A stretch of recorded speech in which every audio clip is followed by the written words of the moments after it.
Good morning. It's great to be with you guys. Hopefully you can hear me okay. Zach said he would tune this thing in as I went, so I was given the opportunity to introduce myself and just share a bit of the journey of how we got to today. And it was interesting as I was just preparing to come here and share. I couldn't help but think it would have been nice to speak before Mike. You know, Mike comes up and he's funny and he has a way of captivating the audience.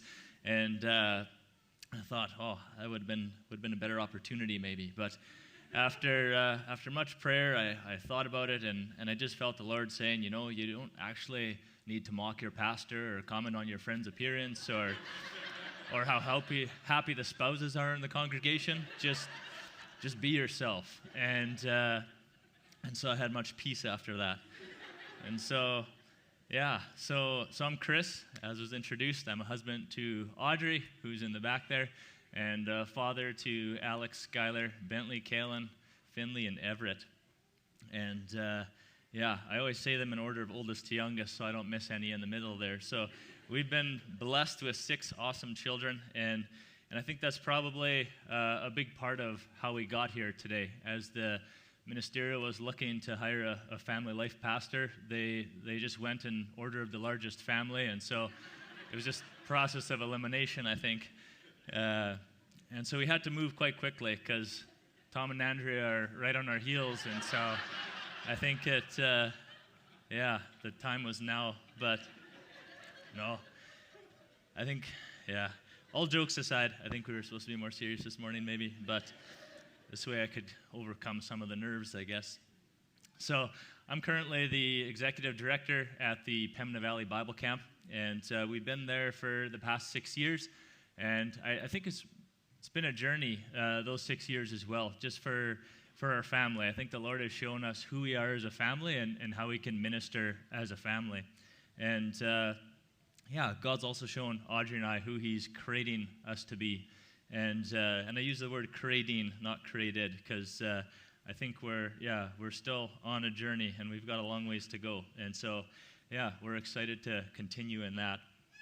One of the things that's, I think, become very evident early on in our time at camp was just the desire that God gave us for intentional relationships.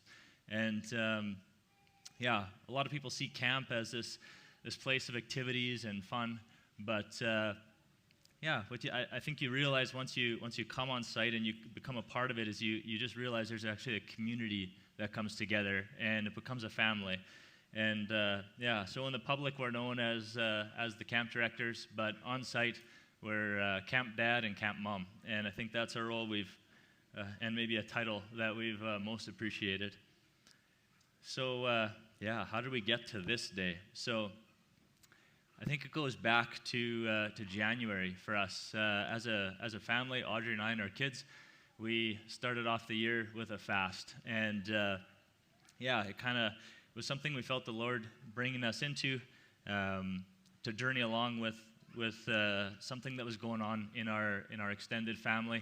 There were some health complications there with Audrey's youngest sister. She was expecting a child, and we felt that this was our opportunity to come alongside them and join them in prayer as they were going to be coming to the tail end of their pregnancy. And it was during this time of fasting and praying that I really felt the Lord laying it on my heart that our church needed a third pastoral position, and specifically a family pastor. And at that point, there was no indication or feeling I had that this was something that I was supposed to pursue. It was something that you were supposed to pursue. And so I continued praying about it, and it just kept coming up over and over in just my time of prayer that this was a next step. And so as we moved along through January into February, it just kept coming up. And so I think it was somewhere around mid to late February where I felt like I should probably talk to Pastor Rob and say, hey, have you guys felt the same thing? Or have you thought this as well? And so in between that time of reaching out to Pastor Rob came Pastor Brent. He came up and he resigned. And that morning was the first time where the Lord just really stirred in Audrey and I during that morning service and left us really curious as to what he had planned. And so I remember that morning pretty clearly. I just felt really, really stirred. And so on the way home from church, we kind of cranked up the Adventures in Odyssey in the back so the kids were in their own world there, and just said, like, Audrey, I don't know if you felt anything, but wow, did I just feel really, really stirred this morning? And Audrey said, yeah, I did too. Like, what is going on? And it was interesting because we're processing that and just, asking this question, like, does God want us to pursue this pastoral position? And honestly, in that moment, there was no part that was like, oh, yes, this is exciting. It was kind of more of like, God, what are you doing? Like, we love being at the camp. We love camp ministry. We love living in the valley.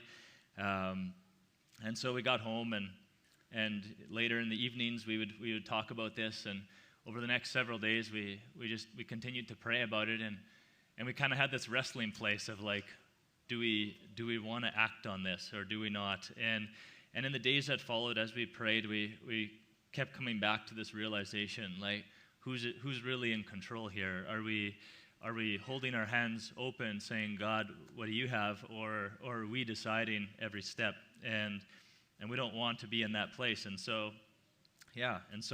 our prayers changed to, God, just whatever you have, just make it clear for us. And so that moved us forward. And so a few days went by, and I met with Pastor Rob, and it was a little interesting because it was no longer just this idea that I thought he should think about. Now I felt like there was a bit of a conflict of interest. I felt a little attached to this. And so we had a great discussion, and he shared that this was something the ministerial had also been praying about and felt that this was something the Lord was highlighting for them as well. And so that kind of shifted, I guess, the journey. And so as we moved along, I think for Audrey and I, one of our prayer requests is that we didn't want to chase it. We wanted to know that God was leading it. And so we were wanting affirmations from other people that God would prompt others to join us in this journey as well. And that was one of the things I discussed with Pastor Rob, is that we really didn't want to chase it. We wanted to know that God was in it, and if he was, then we would be all in. And so in the days to follow our meeting, those started coming. Friends, family started asking questions, started speaking things out.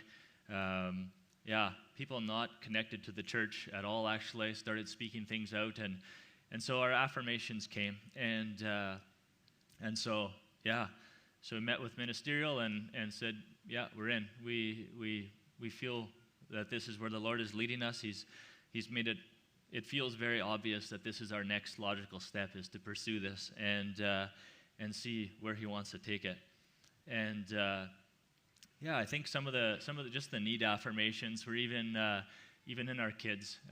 That was our other prayer request, is knowing that for our kids, a big chunk of their life was out in the valley. It was at camp, and so we knew it would be a significant change for them again.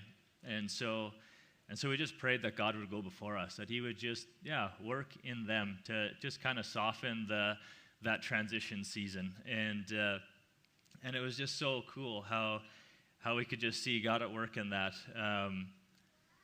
Finley, our 4-year-old daughter, who's very talkative and expressive, would start speaking things out. We'd be driving somewhere, and all of a sudden, just out of nowhere, completely random, would just say, Mom, Dad, we need to move to town. And we're like, really? Why do you say that? And she always had some comical reason at that moment. And then a few days would go by, or a week would go by, and she'd bring it up again. We need to move to town. And then it came up a third time one morning. She jumps in the bed early in the morning and just is talking and sharing her thoughts for the day, and she brings it up again. We need to move to town. And so I kind of paused and said, okay, Finley, this is the third time you've brought this up. So if you could pick a town, where are we moving? What's your choice? And without like hesitation, she says, Plum Coulee. And it was like, oh man, God, it's undeniable that you're working in her. She's 4 years old, and so she's never lived in Plum Coulee. She was born while we were out at camp, and so it's just these cool ways that you could just feel and see God's hand in the journey, and just how He was tapping and leading, and so for us, I would say the journey kind of was a bit of an emotional shift. It started actually with almost like a disappointment of like, what now, God? And it shifted to a place of contentment. And from that place of contentment, it shifted to a place of excitement. And so for us, these past number of weeks, that excitement has just continued to grow. And we know that God has us on a new journey, a new season. And so we're super excited to see where that goes.